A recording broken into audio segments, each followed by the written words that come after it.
Hi, my name is Ray Smith, and this is The Long Road to Medicine. You're probably watching this video either because you're worried about not matching, or you heard that you recently didn't match. And I'm sorry that you heard that, and I'm sorry that everything has happened to you in terms of not matching. However, this isn't the end of your journey. So we're going to talk about step by step for SOAP, as I am an individual that went through the SOAP process in 2025. SOAP is the Supplemental Offer and Acceptance Program. It's a structured process run by the NRMP. It's designed to fulfill unfilled residency positions, whether that is preliminary positions throughout the regular match or categorical positions. This occurs during match week, so usually on a Monday you'll find out that you didn't match, and then you have the day to edit your application, and then the next day is when interviews, either through Zoom or phone call, occur.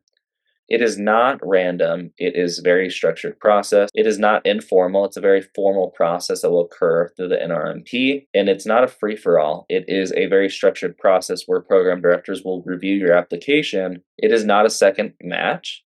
Everybody will find out after the SOAP process if they're going to match or obtain a position, and they'll go through rounds either to accept or deny the position, and then everybody by Friday will know if they match. So for this year in 2026, you'll find out if you match or did not match for the regular NRMP match process on Monday, March 16th. After this, if you didn't match, you'll find the list of programs that were unfilled. So this could be in a variety of specialties. From here, SOAP begins. You're going to be able to edit and resubmit your application on this day. You'll have a few hours to do so. On Tuesday and Wednesday, programs are going to start reviewing your application. They're going to start doing interviews. These interviews, as we talked about before, can be phone calls, they can be Zoom. They may email you to find out when you're available. And there may be some times where you'll get a phone call and you're on an interview, but there also may be another phone call that comes through. On Thursday, this is when the multiple round offers occurs. So they'll have a round one. This is your highest likelihood of obtaining an acceptance, and you'll have about 2 hours, a little bit less than that, to accept that position. Friday for everybody will be the match day. Thursday you'll find out, of course, if you accepted it or rejected the offer, but then Friday is for the match day for everybody. So if you found out that you didn't match, you're going to get that list of unfulfilled programs. You're going to need to act quickly in terms of editing your application. You're going to need to reach out to your school of medicine to figure out the process and what your next steps are. So you don't have that long to decide if you're going to apply to multiple specialties during this round process or you're not going to. If you're thinking about pivoting to a different specialty based upon the unfilled positions that are there, then you're going to need to change your personal statement. And so I would think back in terms of what did you like during this period of time when you're in medical school and rotating on these specialties, and incorporate that into your personal statement. If you have an idea that you didn't match, you had an early match process, I would highly recommend you get in contact with these letter writers in order to get a letter of recommendation based upon that specialty. However, if you're not able to, programs will 100% understand, as the programs are also worried about matching and fulfilling their whole complement for their program. The one big thing to note is you cannot contact programs directly. Do not do this. What you're going to have is you're going to have that list of unfulfilled programs. You're going to know what specialties there are in, and then from there, you're going to decide on what you're going to be able to apply to based upon what unfulfilled resident positions there are available. During this time, it's 100% important that, one, you stay professional. Programs may be looking into your social media, they may be looking into contacting your school, but they also don't have that much time. They're really looking for red flags in your application. Step number 2 is submitting applications in SOAP. You're going to have a few hours to edit your application, your personal statement, add some letters of recommendation if you're able to get those. You can apply to up to 45 programs total. One specialty, that's all specialties. You can apply to 45 prelim programs through general surgery. If you decide to maybe pivot specialties or kind of disperse your application throughout, maybe you do 15 emergency medicine, 15 family medicine, 15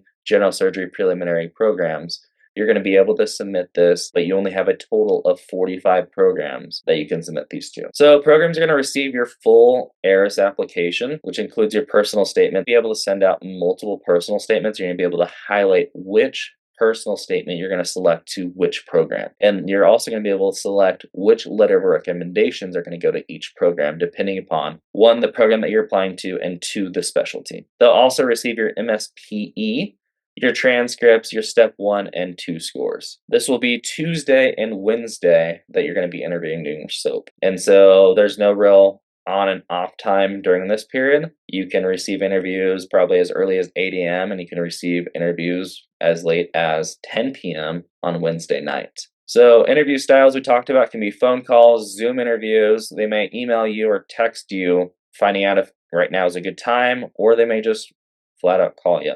So make sure that your spam filters are off. Make sure that you're accepting all phone calls that you can, as long as you're not in another interview over the phone. Make sure that you know that these interviews are going to be short interviews. They can be between 5 to 20 minutes long, but your first and last impression count. And this can be over the phone, this can be Zoom. Making sure that if it is during Zoom interviews, you're professionally dressed, in the background is professional, and you're going the extra mile to make sure that this is in place. So the interviews are going to be moving fairly quickly. Like, they may want to know a little bit about you. They may want to know about why this specialty, what did you like about this specialty when you're rotating during medical school, what happened during your regular interview process. They're going to be asking a whole bunch of questions, but they're going to be very structured, as they're going to be interviewing many applicants. So what they're evaluating during this short interview process, whether it's through phone or Zoom, is, can this person function immediately? Are they able to pivot? They're also saying, is there any red flags? Is there any red flags in terms of why you didn't match, or why they think that you didn't match in the first place? Are you able to effectively communicate? And are you able to effectively communicate as a resident? This is what they're evaluating. Are you professional under pressure? We talked about this is going to be a high stress environment, not only for you, but also for the program directors. Are you able to operate under this high pressure and high stakes? Because at the end of the day, medicine is very high pressure, it's high stakes. If you make a mistake, this could lead to someone losing their life. So on Thursday, you're going to be receiving the round of offers. It's going to go through multiple rounds. Each are going to be 2-hour blocks to accept or decline that offer. And if you get multiple offers, then you're going to have to weigh out the pros and cons of each program. During the round of offers, you're likely to know or have an idea that you're probably going to receive an offer. And let's say that you have 3 offers, 5 offers. There may be programs during this period of time, after an hour, 30 minutes, that the programs may reach out to you and be like, hey, can we get on the phone and see what are we able to offer for you going here? Remember that these can either be preliminary spots or categorical positions. Or after that round in general, if you decline all the offers or you decline that offer, that round is gone forever. But if you accept an offer, you are bound to that program. Your highest chance of acceptance is during those earlier rounds. Really, that first round, you're going to have a majority of the spots that are filled. Then they'll go to the second round, then they'll go to the third round, and keep on going through multiple rounds. But your highest chance of acceptance and obtaining either a categorical spot or a preliminary spot is during those earlier rounds. So after you accept this position, whether it's preliminary or categorical, it's not a negotiation. There's not going to be backup offers.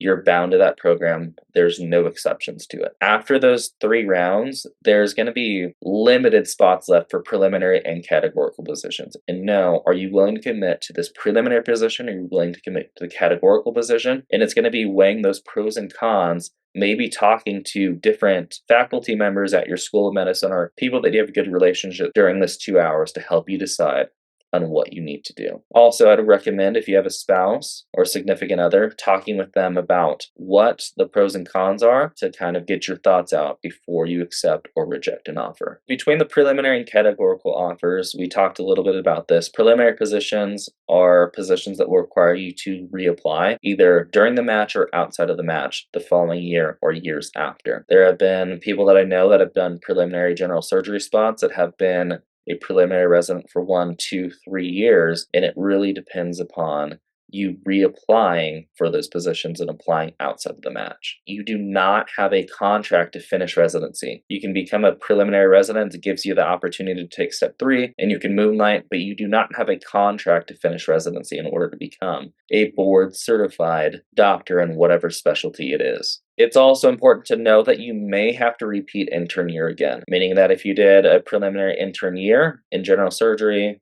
urology, whatever the specialty is, and then you get a categorical position during the next match process, you may have to repeat intern year again, or if you did multiple preliminary years, you may have to repeat multiple years again. And that's the risk that you take if you're taking a preliminary position over a categorical position, if you have the opportunity. The other thing to note, though, is that if you do a preliminary position, you can match into a PGY2 spot in the future, just like I did a few months into residency. But it is a risk if you're not going to be taking a categorical position and taking a preliminary position that you do not have a contract to finish residency. You may have to repeat years or a year of residency. The other thing to note is that if you do a preliminary, let's say general surgery year, you can potentially match into a different specialty. You can match into urology, radiology, anesthesia after you do a year of general surgery. I also know a resident that did 6 months of general surgery and was able to match into a categorical position in OB-GYN. For categorical positions, the great thing is you have a contract to finish residency. You're able to finish your training in that specialty. Now, the big thing is if this is a pivot or a career change for you, depending upon how you see your future, are you willing to commit?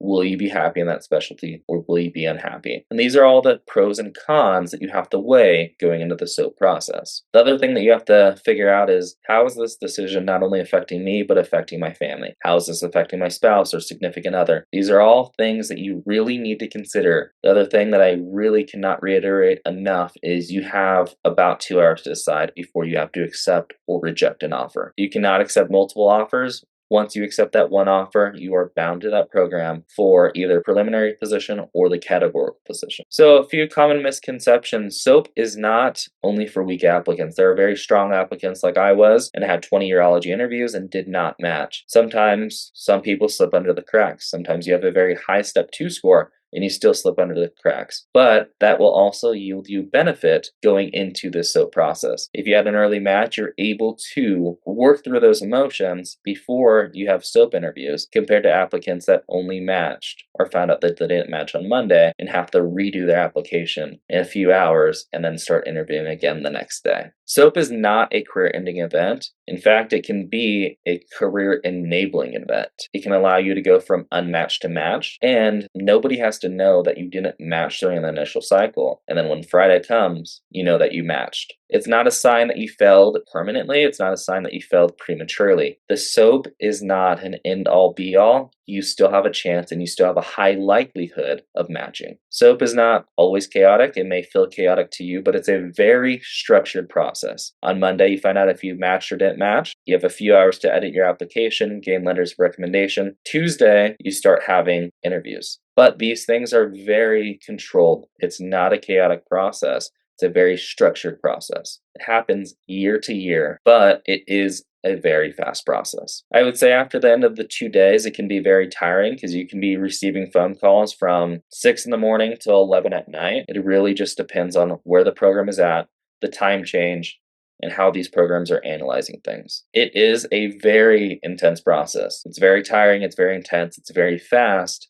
But at the end of the day, if you're able to obtain that preliminary categorical position, it's 100% worth it. This is one thing that I would hope that nobody has to go through, but people do have to go through it. I would not wish this upon my worst enemy. But if you're here, there's a few things that you should do now. Before March 16th, you should review your application if you're thinking that you didn't match or you have a high possibility of not matching based upon your number of interviews or how you felt that interviews went. You should identify alternative specialties. If you already know that you didn't match and you had an early match process, you should identify new letters of recommendation if you're thinking about pivoting specialties. We talked about historically emergency medicine, internal medicine, family medicine. Sometimes pediatrics have categorical positions open in SOAP. And if you're the person that does not want to go through a preliminary position and not risk it, then you should start looking at alternative specialties in these fields because historically these have unmatched position. You should prepare a pivoted personal statement, as we talked about, based upon you going through medical school, based upon you enjoying a specialty or what you enjoyed about that specialty. Come up with a story about the time that you had a patient in this specialty and what you did about it and how you enjoyed that process so much. You, over the phone, are going to have these short interviews and even through Zoom. So you need to prepare a 60-second pitch on why you pivoted, why you enjoy this specialty, and why now. These interviews may also ask you about why you think that you didn't match. During this process, you should have a support system in place, one for preparing if you matched and one preparing if you didn't match before March 16th. During this process, it's very important that you're sleeping enough to be high functioning during this difficult time. And so if you have to take something to help you sleep, like melatonin, before or after you find out that you didn't match, do it. I highly recommend you preparing your application if you're concerned that you didn't match based upon the number of interviews, the results from the early match. Overall, you should prepare early. Preparation helps give you some aspect of control. One, because you have a longer time to decide on what type of specialties you're going to be applying, the letters of recommendation that you're going to have, your new personal statement, all which will yield you slightly a higher possibility of gaining these interviews out of those 45 total applications that you have. I want to reiterate this as well. SOAP is intense, it's tiring, it's a long